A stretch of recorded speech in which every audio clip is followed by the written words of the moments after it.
ntukibase nyihorere njye kuyazana bikenze biti.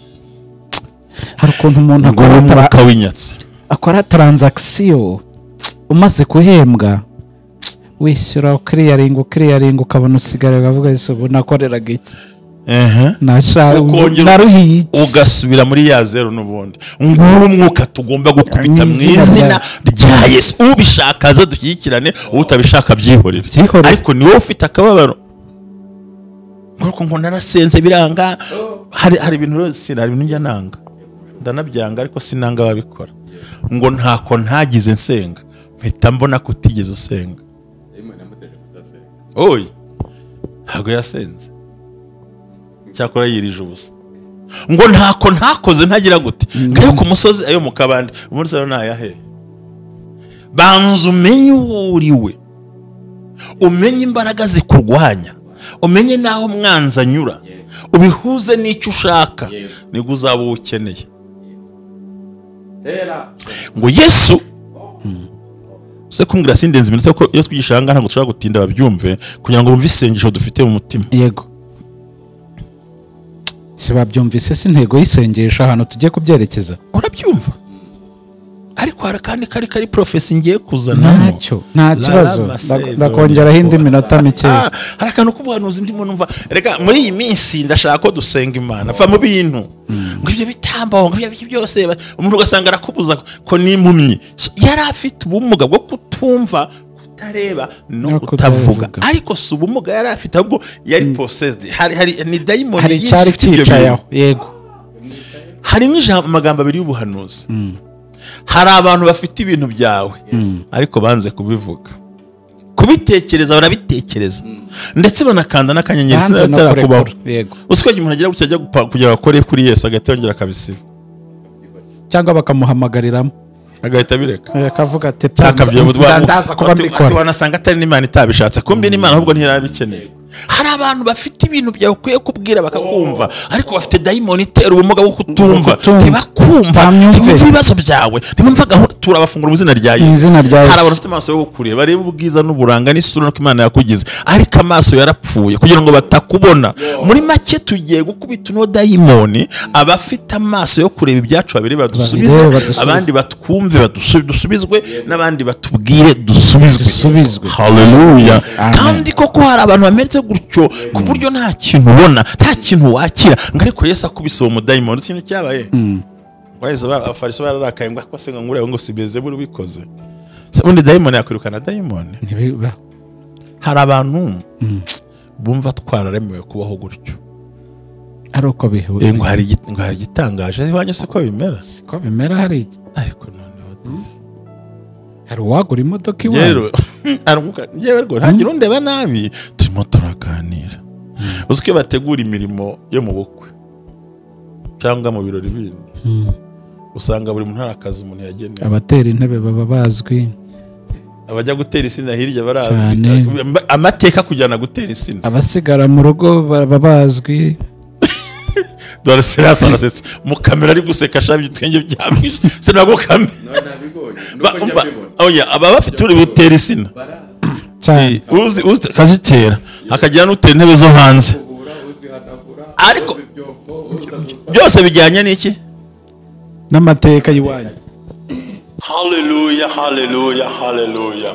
Ubumwe bw'abera ministries hamwe na Revera Ntababazi Jean Baptiste muri ya gahunda yo gutabarwa kurengerwa no gukundwa n'Imana dukomeje amasengesho twinjiye mu cyumweru cyitwa ngo bohora zitura kuraho iby'abarozi baziritse iby'abagome baziritse iby'abagambanyi baziritse ikintu cyose kiziritswe kigomba kuziturwa mu izina rya Yesu Kristo w'i Nazareti.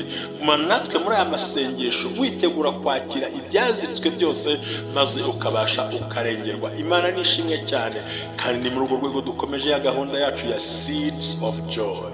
Fasha abana itakubabaye ni uburyo bwiza bwo kwerekana ko Imana iri mu ruhande rwawe. Ubumwe bw'abera ministries ntabwo ari itorero si idini si n'umuryango sigenda no kuba n'itorero burundu ahubwo naho duhurira tukanezerwa.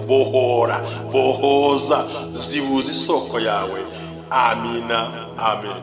suje nkwifurije ibihe byiza ukurikiye ubumwe bw'abera ministries amavuta kandagira amateka ubuzima bugahinduka. Reka nkubwire ngo uyu munsi ni umunsi udasanzwe, uyu munsi ni umunsi Imana yaturemeye ngo tuwishimiremo, ariko kandi kuba ubyutse bikemera ugasanga uri muzima, ugasanga nta kibazo ufite, abandi guhumeka bitemera, abandi bari mu mva, abandi bari mu bitaro, abandi bari ahacecekerwa, abandi bari mu magereza, wowe ukaba widedembye. Reka nkubwire ngo Imana igufiteho umugambi, kandi umugambi mwiza.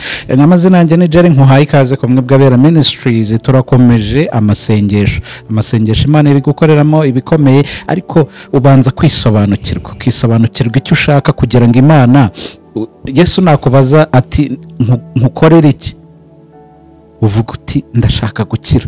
Yego, turabasuje rero mwese aho mudukurikiye muherereye, abari mu Rwanda, abari hanze y'u Rwanda. Reka tubabwire ngo Imana iguhe icyo umutima wawe ushaka. Ni wowe ukizi, ni wowe uzi icyo ushaka, ni wowe uzi icyo ugomba gusengera.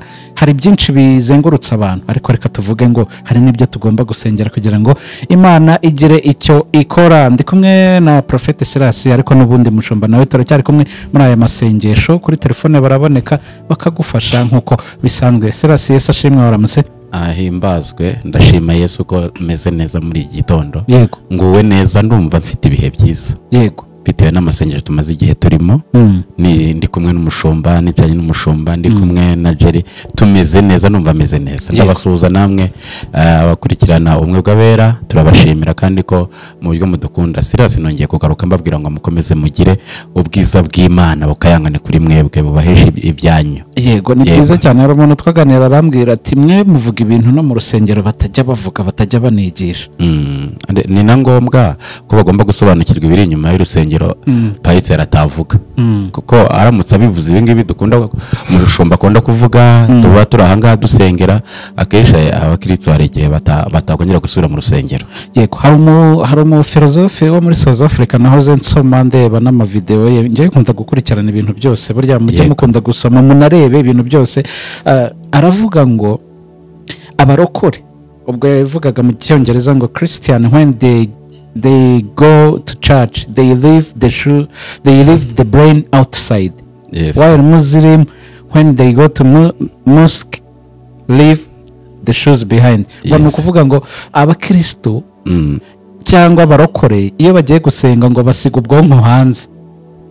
Urumva icyo kintu? Ngo mu gihe abisilamu bo basiga inkweto. Sinzi impamvu yabivuze, ariko narashakishije.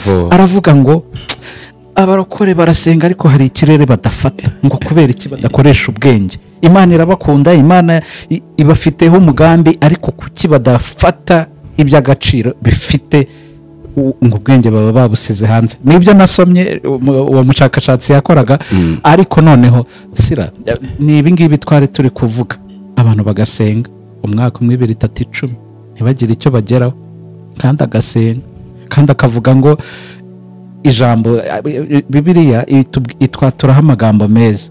Aho muzakandagira hose, yego, hazaba hanyu. Yego, icyo muzakoraho cyose, icyo muzakora nzaho umugisha. Yego, imirimo y'amaboko yanyu. Yego, muri mwisi 100%. Twibaza se ahantu muri iki gihugu inzu y'umurokore yazamuye ni iyi? Rero baje ikintu cyiza, kandi uvuze ikintu cyiza. Umuhanga yavuze ngo impamvu basiga ubwonko hanze no kuvuga ngo abarokora kenshi barasenga ariko ntibizera. Basenga cyane ariko ntibizere cyane. Ku munsi w'ejo mushumba hari ijambo yavuze ngo akenshi bakunda gusenga, kandi iyo wizeye bigutera gukora cyane. Mushumba yavuze ikintu gikomeye, yavuze ati aduha urugero kuri wa mubyeyi wari umaze igihe ava ariko yafashe umwanzuro. Byahereye kuki? Ku mwanzuro yafashe. Umwanzuro kubera umubabaro amazemo igihe. Yego, afata umwanzuro. Abantu bari baramumazeho ibye, ajya mu bapfumu, ibye babimara, afata umwanzuro wo gukora kuri Yesu, uwo kuvuga ati ndahagurutse, bana kumubyiga. Yatubwiye ngo abenshi baramubyigaga, nukuvuga ngo bakamubuza guhumeka. Mubo yazengurutsemo hose byamuteye gutekereza yuko bamumariye ibye, ariko hari undi mwanzuro yafashe mu gutekereza kwe. Yego, bituma ahaguruka mu rugo. Aravuga ati nubwo ntemerewe kugenda ndi mu mihango, nubwo ntabyemerewe kugera mu bagabo, nubwo ntabyemeye ariko afata umwanzuro wo kugenda arabyigana arabyigana avuga ati ndakora kuri Yesu namaze kumenya amakuru ye. Iyo umuntu atari yisobanukirwa rero ngo amenye amakuru y'ibibazo arwana nabyo ntabwo bimutera gufata umwanzuro ngo ahaguruke. Ariko iyo yamaze kubona imbaraga ari mu kurwana nazo zituma avurwa azenguruka bamumarira iby'abapfumu, aravuga ngo ngiye gufata umwanzuro wo gushaka ubundi buryo, wo kwinjira mu bundi buryo, mu bundi bushobozi. Afata umwanzuro wo gutambika, wo guterera, wo kugenda ashaka aho Yesu ari. Aravuga ngo ibi ngibi ndabihaze. Hari ibintu umuntu agomba guhaga, agasuzuguro, kwangwa, gutera imbere byaranze, ugomba kubihaga kandi Satani afite umugambi wo kukudindiza. Mu bantu ibihumbi bari bari aho Yesu yari ari, baramubyigaga ariko batamukoraho. Ntabwo bamukoraga, ari nabyo turi kubera gutizera. Turi kubona mu rusengero muraririmba, murakora ikorasi, muri kumubyiga, muri kumusakuriza, ariko nibamukoreho kuko iyo ukoze kuri Yesu arabimenya. Hari ibihinduka, imbaraga ngo yumve imuvuga, arabimenya. Yamara kubimenya yarangiza akakurengera vuba, n'abari aho bakavuga menshi ariko akabikora. Kuko na Petero yavuze byinshi avuga ati barimo barakubyiga. Hari abantu benshi bakubye ariko Yesu arabimenya, amenya ko hari umuntu umukozeho ariko yafashe umwanzuro wo kujya kumureba amukoraho. Yego, avuga ati icyago kigomba kumvaho. Mbere yuko tujya abantu bagenda n'ibyago. Yego, mbere yuko tujya dipu ndagira ngo dusenge tuze tureba. Hari dayimoni Satani ateza y'uburage. Ntatume hari ikikoreka, ntuvuge uburage turaje tubujyemo turebe niba dusenge. Imana ibahe umugisha no kuri Muraho TV mwajyaho mukareba, ndetse Imana ibahe umugisha bakunda kujyaho mugakora share comment mukatwereka ko mudukunda. Mwarakoze, Imana ibahe umugisha, ndabasabira kurama abo ku bumwe bw'abera. Nabonye ko umuntu uburyo mu nkunda, nabonye uburyo mu nkunda, nongeye kuvuga nkuko nkunda kubwira mushumba ngo Imana imuhe kurama, akomeze adusobanurire kuko imbaraga z'Imana ziri muri we ni nyinshi, kandi nawe ndamushimira. Yangiriye urukundo n'impuhwe, anyicaza ku bumwe bw'abera. Mushumba ndagushimiye, uri hano ndagushimiye, Imana ikumpere kurama, kandi namwe mujye mumushimirira kuko yangiriye neza kugira ngo mumbone, niwe wabigizemo uruhare. Ndabimushimiye nawe abyumve. Muri amasengesho rero reka dusenge. Nomero zanyu ni 0782 29 67 67 0782 29 67. Imana ibahe umugisha. Mwami turagushimiye kuri Imana yo kwizerwa, wakoze ibintu bikomeye. Iyi saha ndagira ngo ubwenge bwacu two kubusiga hanze, ahubwo twataka ikirere,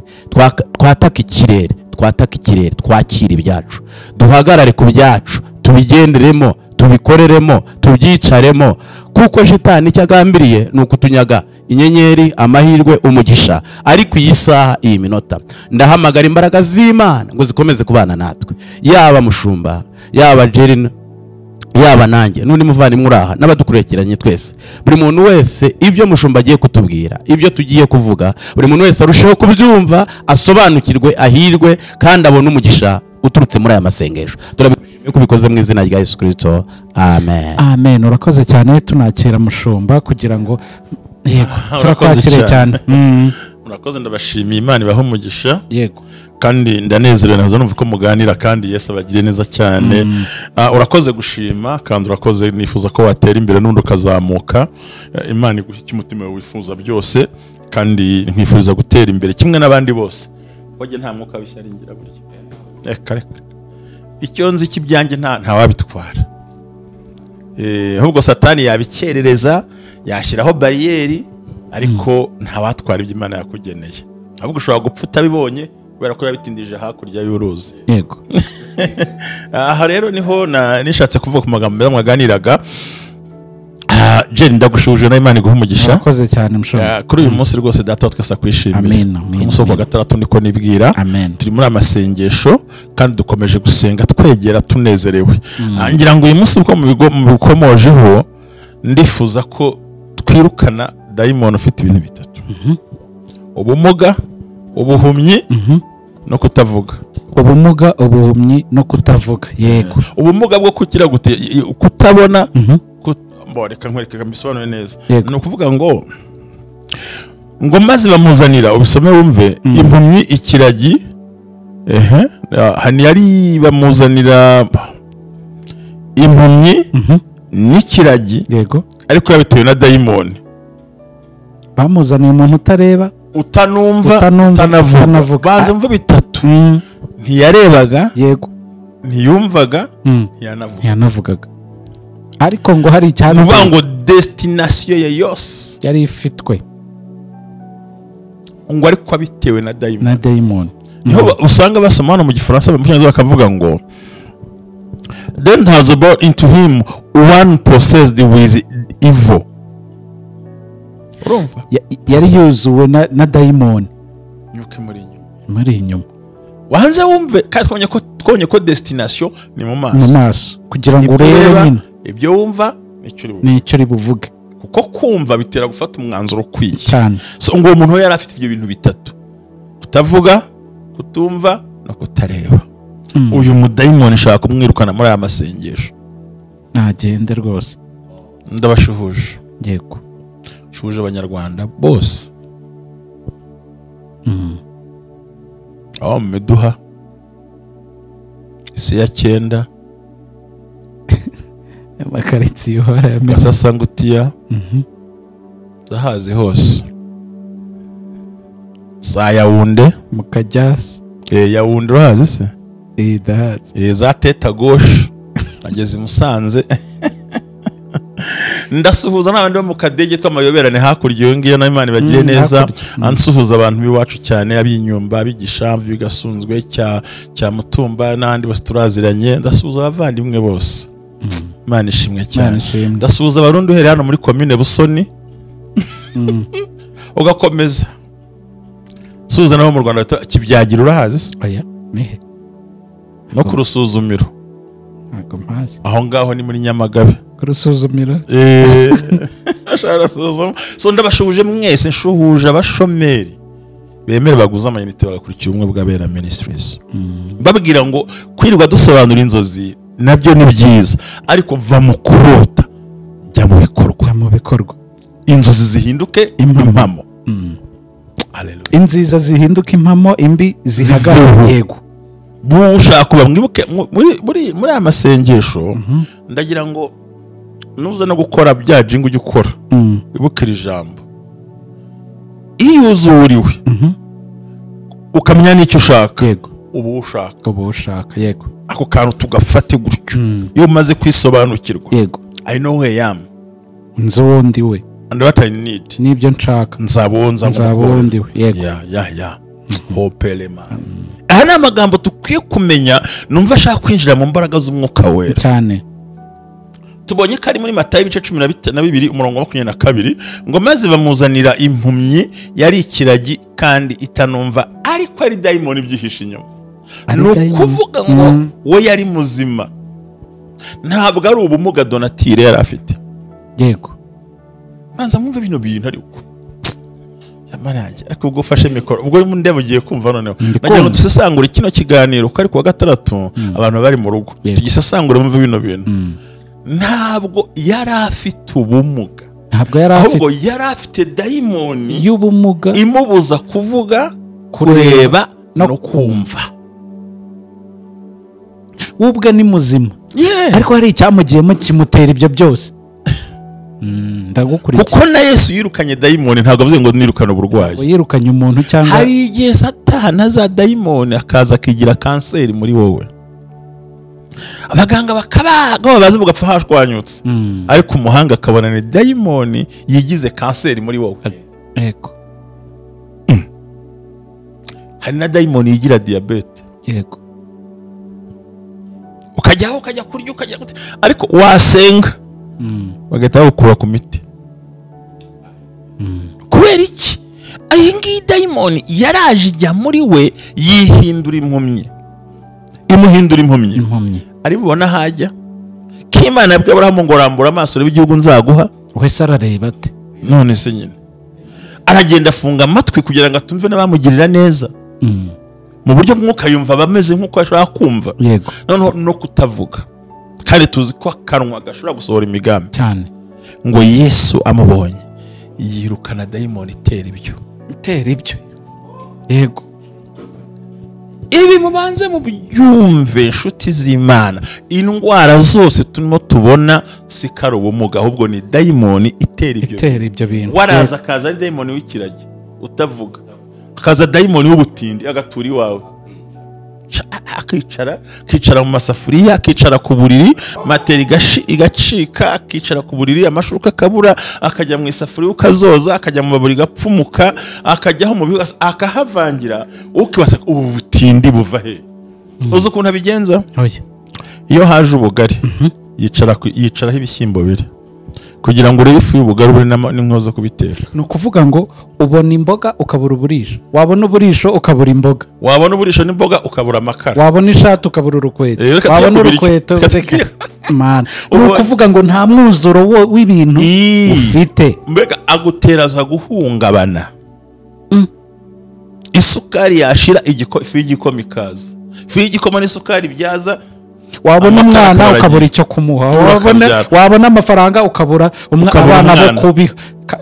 Ndagikora mpagaze wabona fiyanse ukabura inkwano, wabona inkwano akazagutererana, wamwishyurira ishuri ngo muzabane, yarangiza ahubwo akaba yirebera abo barimo bigana, wowe ugasigara wamwawe uraho gusa. Iyi nta makuru ufite. Kumbe ni dayimoni yagiye utera ubumuga, ni dayimoni yaje yigira ikimuga muri wowe. Ndafashijwe, ndabyumva, tuyikubite kuko iyi ngiyi ni ituzengereje. Ni ukuri umuntu akaba ari umusore mwiza w'ibitekerezo byiza, ari ugasanga afite icyangiro, satani w'umwanda akaza akamusiga hahandi unanuka kandi utanuka, wakarabye ariko still uracyari yakuretse ugakora ubukwe se, wagera mu rugo umugabo akakwanga cyangwa umugore akakwanga.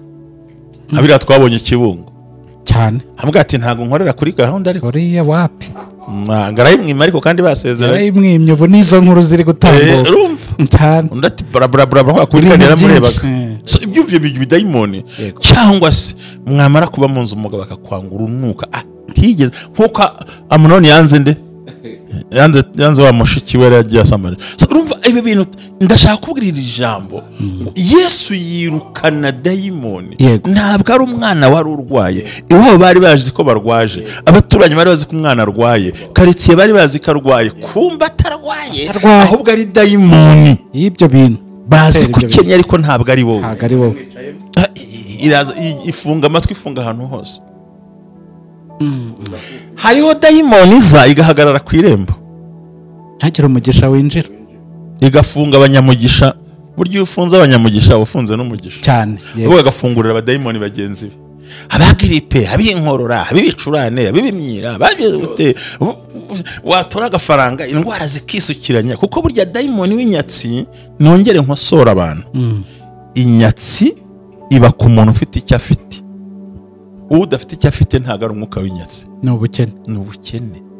Inyatsi ni yayindi nzafata nka Sirasi urugero, hamugani Sirasi nabonye umugisha, reka ngo blessing, yego yenda mvuye nka 50 cyangwa 100, mu gihe nyamushyirira kuri telefone gusa, yego mu rugo hakaza ibibazo biruta 100,000, azasevinga ate? Ntago bikunda. Iyo niyo bita inyatsi rero. Anakajya baza kubeshya abantu ngo sengera ngo nabuze akazi, ni nyatsi. Nta nyatsi ufite, urakennye. Ni dayimoni uko uza kubona nta ubona iyo peri. Murabite ko bitandukanye, ariko no kuvuga ngo urakora ukanahembwa, ariko umunsi sheke yasohotse hagasohoka ibibazo biruta sheke. Iyo ni inyatsi, niyo bita inyatsi. Ubundi iyo niyo ukwiye gukubita pana kuza kumbeshya ngo nabuze icyo ndyo, ntago ari inyatsi. Urabyumvise buriya? Kandi mukabara amafaranga wari wicara ukavuga uti kuno kwezi amafaranga ukayabara, kandi ko ukanayabona, kabigenza neza. Ariko ku munsi wo kugira ngo agere mu kiganza, mukecuru akarwara, umwana akarwara, inzu ikagira gute, umuriro ukagenda, kamera igapfa, abo bukwe wemerewe, noneho watushyiraho urutonde ukumva no kujya kuri banki ntiwajyayo. Gusa ibitworohera nuko dukuruza telefone, ugasanga kandi wamara kuyamara mu rugo, indwara ikagenda ikagutegereza ukundi kwezi. Ngiyi inyatsi sasa bajya bavuga rero, inyatsi pe. Uyu ni umwuka abantu batazi, kandi ni umwuka w'iki? W'uburagi n'ubusambo. Satani akicara mu biganza byawe, nta kubuza gukora, no, urakora, unahembwe, uko bakongeje yongeza ibibazo biruta wa mushahara wabonye. nkabara ukuntu utagiye ubaniriza nkakugurira agafanta burya basanga warize ugira ibibazo utayafanta cyane.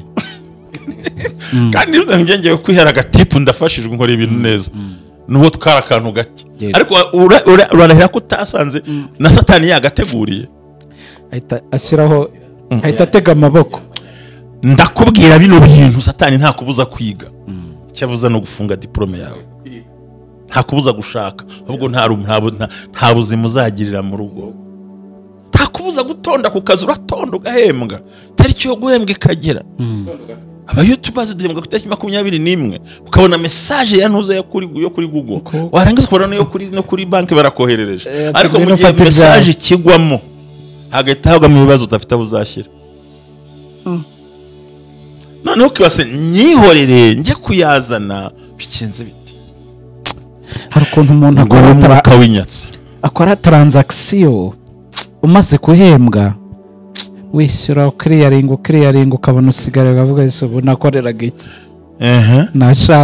naruhiye ugasubira muri ya zero n'ubundi nguru umwuka tugomba gukubita mu izina rya Yesu ubishaka aza dushyigikirane utabishaka byihorere ariko ni wowe ufite akababaro ngo narasenze biranga hari ibintu rose hari ibintu njya nanga ndanabyanga ariko sinanga babikora ngo ntako ntagize nsenga mpita mbona ko utigeze usenga oyi ntabwo yasenze cyakora yirije ubusa ngo ntako ntakoze ntagira gute ngayo ku musozi ayo mu kabande umunsi rero nayahe banza umenye uriwe umenye imbaraga zikurwanya umenye naho mwanza anyura ubihuze n'icyo ushaka nigo uzaba ukeneye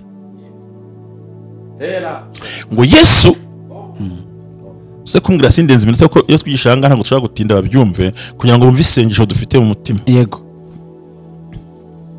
si babyumvise si intego y'isengesho ahantu tugiye kubyerekeza urabyumva ariko harakandi kari profesi ngiye kuzana nta kibazo ndakongeraho indi minota mike harakantu kubuhanuzi ndimo numva rega muri iyi minsi ndashaka ko dusenga Imana va mu bintu ngo ibyo bitambaho ngo ibyo byose umuntu ugasanga arakubuza ko n'impumyi yari afite ubumuga bwo kutumva kutareba no kutavuga ariko si ubumuga yari afite ahubwo yari possessed hari ni dayimoni hari cyari cyicayeho yego hari n'amagambo abiri y'ubuhanuzi hari abantu bafite ibintu byawe ariko banze kubivuga kubitekereza barabitekereza ndetse banakanda n'akanyenyeri sinatarakubaho yego usikoje umuntu agira gucyajya kugira akore kuri Yesu agatongera akabisiba cyangwa bakamuhamagariramo agahita bireka akavuga ati ndaza kuba mbikora wanasanga atari n'Imana itabishatse kumbi n'Imana ahubwo ntirabikeneye hari abantu bafite ibintu byawe ukwiye kubwira bakakumva ariko bafite dayimoni itera ubumuga bwo kutumva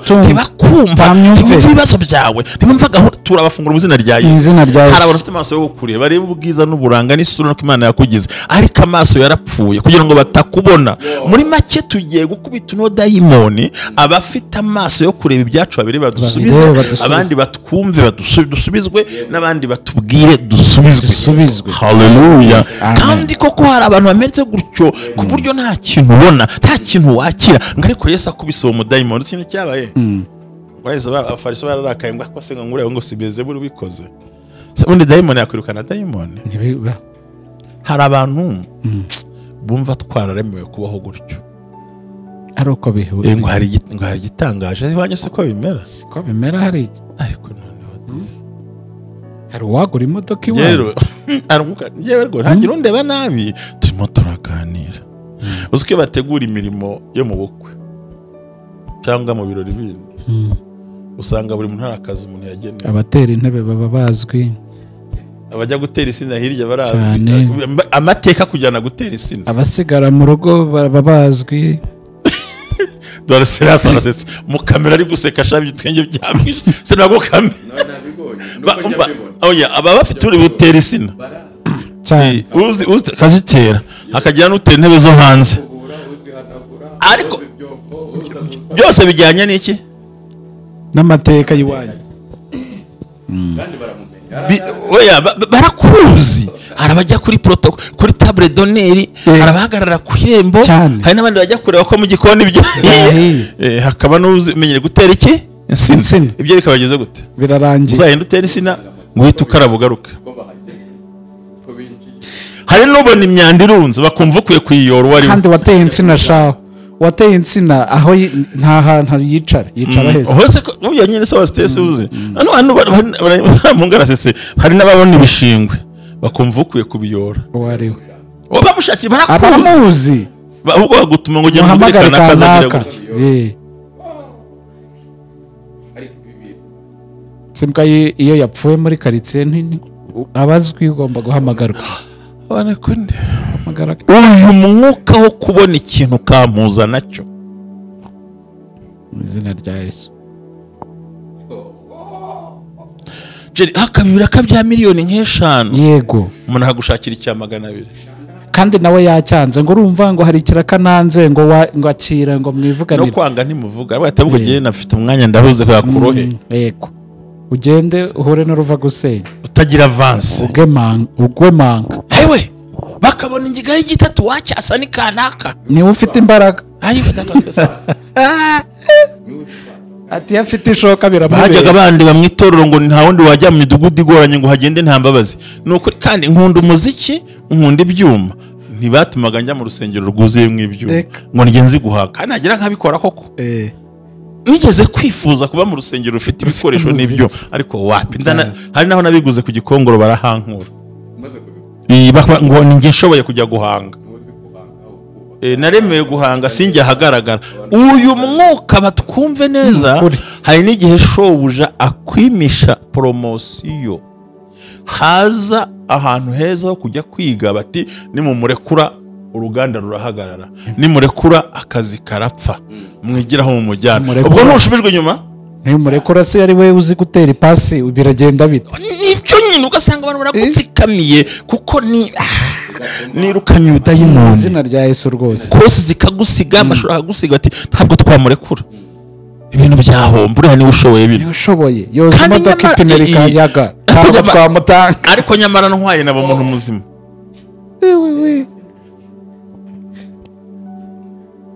Dayimoni y'uburagi. Ufite ibyawe turirukaniye Dayimoni avuge ko abifite. Turafungura amatwi yumva isengesho ryawe mu izina rifite amazi kuri sinema. Izi ni imbaraga zerekana guhinduka. Twaremewe ibindi bitandukanye nabyo. Yego. Mwanyumvise ariko buriya. Wabyumvise ariko?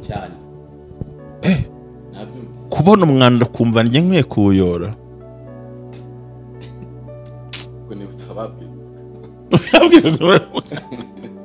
Ariko urabyumva? Yego. Bakabona igifuka kiremere ngo ninde bagatamenye fishoye kugira gute kugiterura bakakikwikoreza koko none utakikorera ukitwa umwana mwiza ariko usuzuguritse. Tambare hari ibyondo ngo twashakire nde bakabona ukwiye kuhajya. Nyamara hari intebe zo kwicaraho mu izina rya Yesu. Uzi ikintu cyakimbabaza je nk'uyu munsi wa none ukabona umuntu muzima bw'uyu mukobwa ariko ngo wabuze n'akahungu kagutera inda, ngo wabuze n'igisaza kigutera inda, nagasuzugura ugiye kubyarira mu rugo ikimwaro cyongere ku kindi aho kugira ngo mbyarire mu rugo nkuzi. Nago ugeze aho uterwa inda n'agasore si n'umusore ariko ngo wamujene ngo wabuze n'umukecuru winjira ariko ubu Imana yakuremeye inzira abandi banyuzemo nta yawe ihari. Si byose hari ibintu ni ariko akayimwuka agasuzuguro mukura hehe toka shitani mu izina rya Yesu. Bazimu ndabatwika bose bashye barangire baveho in the name of Jesus. Ntabwo mpumiriza, nkumiriye umuntu wese wigize impumye ngadasohoza ibyawe, nkumiriye umuntu wese wigize igipfa amatwi ngatumva ibyawe, nkumiriye umuntu wese wafunze umunwa ngatavuga ibyaguhesha umugisha mu izina rya Yesu. Dayimoni w'umwambuzi w'umugome uguhiga ukubuza uburyo ukubuza ubuzima hondi demon shaho kubita yego wanyuma ariko mukubitire rimwe umugiye kumukubitira rimwe ariko mwese muri abasore cyo kumugabo biza. Ndashaka gusengera abagore bibuze mu buriri n'abagabo bibuze mu buriri kandi barara mu gitanda kimwe. uyu mudayimoni ndamwica bibone. Ndirukana dayimoni, umugabo ahindukiza umugore aferika birarangiye nta kibaye, mbega yinjira asohoka. Abakuze babyumvise.